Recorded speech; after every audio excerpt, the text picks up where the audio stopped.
કેમ છો વિદ્યાર્થી મિત્રો, આપ સર્વેનું મારી યુટ્યુબ ચેનલ એચએસ ટ્યુટોરિયલમાં સ્વાગત છે।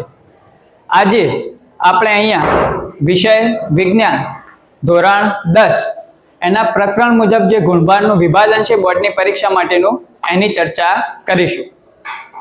તો આગળ વિડીયોમાં શરૂ કરીએ। તો અહીં આપ જોઈ શકો છો ધોરણ 10 વિજ્ઞાન વિષયનું પ્રકરણ મુજબ ગુણભારનું વિભાજન દર્શાવેલ છે। આ જે ગુણભારનું વિભાજન છે અમે બોર્ડની જે ગુજરાત રાજ્ય પરીક્ષા બોર્ડ ધોરણ 10 એના માટે જે બ્લુપ્રિન્ટ રજૂ કરવામાં આવી છે અને પ્રશ્નપત્રનું જે માળખું રજૂ કરેલું છે એના અનુરૂપ આ ગુણભારનું વિતરણ તૈયાર કરેલ છે। આપ અહીં જોઈ શકો છો એ પ્રમાણે પ્રકરણ નંબર 1 છે રાસાયણિક પ્રક્રિયાઓ અને સમીકરણો। એમાંથી તમને 2 માર્ક્સનો એક પ્રશ્ન અને 3 માર્ક્સનો એક પ્રશ્ન એમ કુલ મળી ટોટલ 5 માર્ક્સનો એનું ગુણભારનું વિતરણ અહીંયા કરેલ છે।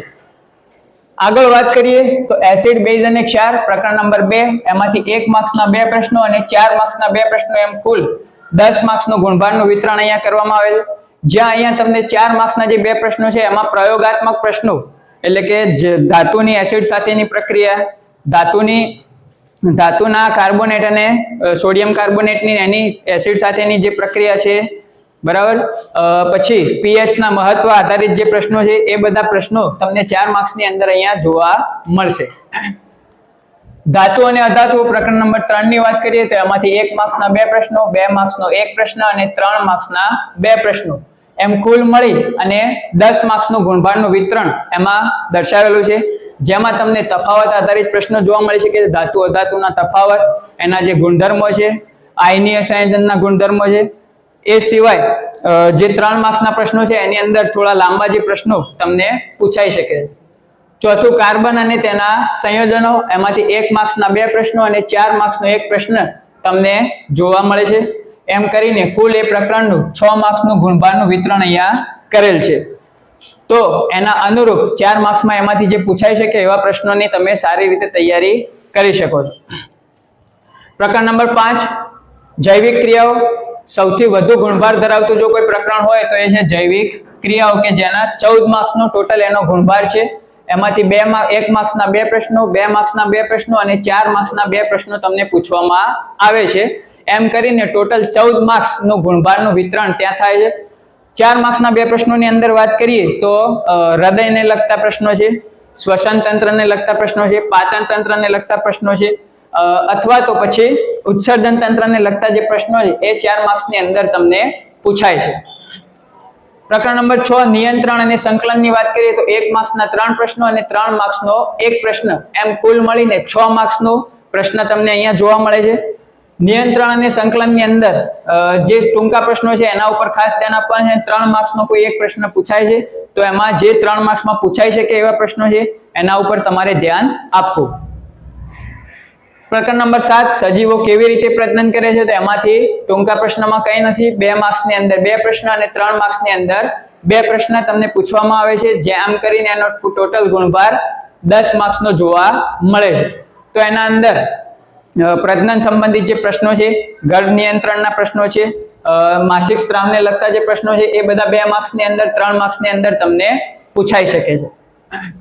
પ્રકરણ નંબર 8 આનુવંશિકતા ખૂબ જ ટૂંકું પ્રકરણ છે। એમાંથી 1 માર્ક્સના 3 પ્રશ્નો અથવા તો ઘણીવાર એમાં તમને 3 માર્ક્સનો પણ એક પ્રશ્ન લિંગ નિશ્ચયન પણ પૂછી લેવામાં આવતો હોય છે। તો એમ કરીને એમાં કુલ ટોટલ ગુણભાર જે છે 3 માર્ક્સનો જોવા મળે છે।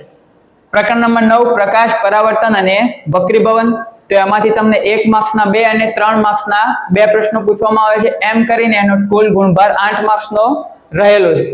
3 માર્ક્સના પ્રશ્નોની વાત કરીએ તો એમાં ખાસ કરીને અંતર્ગોળ અરીસાને જે પ્રતિબિંબોની આકૃતિ છે 6 પ્રતિબિંબોની એ અથવા તો બહિર્ગોળ લેન્સના જે 6 પ્રતિબિંબોની આકૃતિ છે એમાંથી એના લગતો કોઈ પ્રશ્ન તમને પૂછવામાં આવી શકે છે। એ સિવાય વિદ્યુત પાવરની સમજૂતી પણ 3 માર્ક્સની અંદર તમને પૂછાઈ શકે છે। પ્રકરણ નંબર 10 ની વાત કરીએ માનવાંક અને રંગબેરંગી દુનિયા તો કુલ ગુણભાર એનો 9 માર્ક્સ છે। જેમાંથી 1 માર્ક્સના 3, 2 માર્ક્સનો 1 અને 4 માર્ક્સનો 1 એમ મળીને કુલ 9 માર્ક્સના પ્રશ્નો તમને એની અંદરથી પૂછવામાં આવે છે।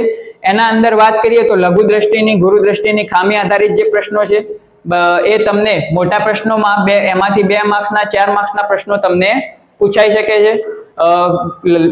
લેન્સ વડે પ્રિઝમ વડે થતું પ્રકાશનું વક્રીભવન, પ્રિઝમ વડે થતું પ્રકાશનું વિભાજન, એવા પ્રશ્નો તમને અહીંયા 4 માર્ક્સની અંદર જોવા મળી શકે છે. એ સિવાય 2 માર્ક્સની વાત કરીએ તો મેઘધનુષ કેવી રીતે રચાય છે, તારાઓ કેમ ટમટમે છે, એ જે પ્રશ્નો છે એ તમને 2 માર્ક્સની અંદર પૂછાઈ શકે છે. પ્રકરણ નંબર 11 વિદ્યુતની વાત કરીએ તો એ કુલ 10 માર્ક્સનો ગુણભાર ધરાવે છે, જેમાંથી 1 માર્ક્સના 2 પ્રશ્નો, 2 માર્ક્સના 2 પ્રશ્નો અને 4 માર્ક્સનો 1 પ્રશ્ન તમને પૂછવામાં આવે છે. એની અંદર 2 માર્ક્સના પ્રશ્નોની વાત કરીએ તો વિદ્યુત પ્રવાહ, વિદ્યુત સ્થિતિમાન, ઓહમનો નિયમ, એવા જે પ્રશ્નો છે એ તમને 2 માર્ક્સની અંદર પૂછાઈ શકે છે. 4 માર્ક્સના પ્રશ્નોની વાત કરીએ તો 4 માર્ક્સની અંદર શ્રેણી જોડાણના પ્રશ્નો, સમાંતર જોડાણના પ્રશ્નો, વિદ્યુત પ્રવાહની તાપીય અસર, જુલના તાપીય નિયમને લગતા જે પ્રશ્નો છે એ તમને 4 માર્ક્સની અંદર એમાંથી પૂછાઈ શકે છે. પ્રકરણ નંબર 12 વિદ્યુત પ્રવાહની ચુંબકીય અસરની વાત કરીએ તો કુલ ગુણભાર એનો 8 માર્ક્સ છે, જેમાંથી 1 માર્ક્સનો 1 પ્રશ્ન, 2 માર્ક્સના 2 પ્રશ્ન અને 3 માર્ક્સનો 1 પ્રશ્ન તમને પૂછવામાં આવે છે. 3 માર્ક્સના પ્રશ્નની વાત કરીએ એમાં તો ફ્લેમિંગનો ડાબા હાથનો અંગૂઠાના નિયમના આધારિત જે પ્રયોગ છે એ તમને 3 માર્ક્સની અંદર પૂછાઈ શકે છે. 2 માર્ક્સના પ્રશ્નોની વાત કરીએ તો 2 માર્ક્સના પ્રશ્નો એની અંદરથી ઘણા ટૂંકા પ્રશ્નો જે છે ચુંબકીય ક્ષેત્રને લગતા, ચુંબકીય ક્ષેત્રની દિશાને લગતા, સોલેનોઇડને લગતા એ બધા પ્રશ્નો તમને 2-3 માર્ક્સની અંદર જોવા મળી શકે છે. પ્રકરણ નંબર 13 આપણું પર્યાવરણ ખૂબ જ સરળ પ્રકરણ છે અને 10 માર્ક્સનો ગુણભાર ધરાવે છે. એમાંથી 1 માર્ક્સના 2 પ્રશ્નો, 2 માર્ક્સના 2 પ્રશ્નો અને 4 માર્ક્સનો 1 પ્રશ્ન તમને પૂછવામાં આવે છે. 4 માર્ક્સના પ્રશ્નની વાત કરીએ તો નિવસન તંત્રને લગતા, નિવસન તંત્રમાં શક્તિનું જે વહન છે એના આધારિત પ્રશ્ન છે, ઓઝોન સ્તરના આધારિત જે પ્રશ્ન છે, એ સિવાય કચરાનું યોગ્ય વ્યવસ્થાપન, નિકાલની વ્યવસ્થા, કચરાના પ્રકાર વગેરેને લગતા જે પ્રશ્ન છે એ પૂછાઈ શકે છે. 2 માર્ક્સના પ્રશ્નની વાત કરીએ તો જૈવિક વિશાલન અને એ સિવાય અમુક ટૂંકા પ્રશ્નો જે છે એ તમને 2 માર્ક્સની અંદર પૂછાઈ શકે છે. તો આ રીતે કુલ 13 પ્રકરણની અંદર ટોટલ આજે અહીંયા ગુણભાર દર્શાવેલો છે, વિકલ્પો સાથેનો ગુણભાર દર્શાવેલો છે, ટોટલ તમારો 109 માર્ક્સનો ગુણભાર અહીંયા થશે. એ સિવાય તમે જો અહીંયા જોઈ શકો છો કે અમુક પ્રકરણ જે છે જેમ કે પ્રકરણ નંબર 5 સૌથી વધુ 14 માર્ક્સ ધરાવે છે.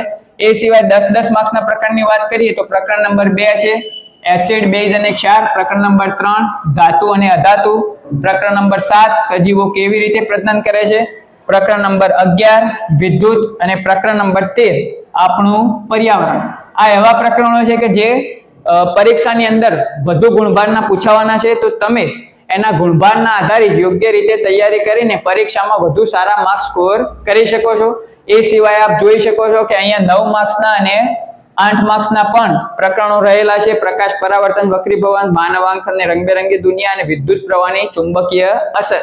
તો એ પ્રકરણો આટલા જે માર્ક કરેલા પ્રકરણ છે એ પ્રકરણો સરળ છે અને એ પ્રકરણોની અંદર તમે યોગ્ય પદ્ધતિસરની મહેનત કરીને સારામાં સારું પરિણામ મેળવી શકો છો. આશા કરું છું કે આ જે માહિતી આપી છે આપ સર્વેને ઉપયોગી નીવડશે અને આપ પરીક્ષામાં ઉત્તમમાં ઉત્તમ પરિણામ મેળવો એવી અભ્યર્થના સાથે આપણે અહીંયા આ વિડીયોનું આયોજન પૂર્ણ કરીએ છીએ. જો તમને વિડીયોની માહિતી યોગ્ય લાગી હોય તો આપ મારી ચેનલને વિડીયોને લાઈક કરી ચેનલને સબસ્ક્રાઇબ કરી લેજો, જેથી કરીને આવનારી માહિતીના અપડેટ્સ આપને મળતા રહે અને આગળની જે માહિતી જે કંઈ પણ આપવામાં આવે પરીક્ષામાં તમારા માટે ઉપયોગી નીવડી શકે. આભાર. જય હિન્દ.